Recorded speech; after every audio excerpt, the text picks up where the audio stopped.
மதுரை மாட்டுத்தாவணி பேருந்து நிலையத்தில் மாயமான அரசு பேருந்து சிவகங்கை அருகே கண்டுபிடிக்கப்பட்டுள்ளது. விருதுநகர் மாவட்டம் ராஜபாளையத்திலிருந்து மதுரை வந்த அரசு பேருந்து நேற்று நள்ளிரவு மாட்டுத்தாவணி பஸ் நிலையத்தில் நிறுத்தி வைக்கப்பட்டிருந்தது. மாட்டுத்தாவணி பேருந்து நிலையத்தில் நிறுத்திச் சென்ற ஓட்டுநர் மற்றும் நடத்துனர் அதிகாலையில் வந்து பார்த்தபோது பேருந்து நிறுத்தப்பட்ட இடத்தில் இல்லை. இதனையடுத்து பேருந்து மாயமானது குறித்து பேருந்து நிலைய அதிகாரிகள் அண்ணாநகர் காவல் நிலையத்தில் புகார் அளித்தனர்.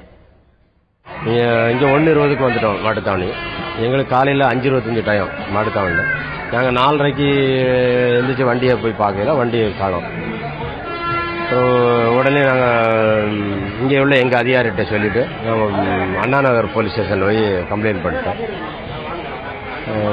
இப்போ வண்டி கிடச்சிருச்சு அப்படின்னு சொல்லி எங்கள் அதிகாரி எல்லாருமே வண்டியை ஸ்பாட்டில் போய் எடுக்க போயிருக்காங்க. வண்டி பூவந்தியில் திருமாஞ்சலியில் நிற்கிறேன்னு சொல்லி எங்கள் அதிகாரிலாம் போயிருக்காங்க, போய் வண்டி எடுக்க போயிருக்காங்க. மாயமான பேருந்தை தேடும் பணி மதுரை மாவட்டம் முழுவதும் முடுக்கிவிடப்பட்டது. இந்த நிலையில் சிவகங்கை அருகே திருமாஞ்சோலை என்னும் இடத்தில் சாலையோரம் நின்றிருந்தது கண்டுபிடிக்கப்பட்டது.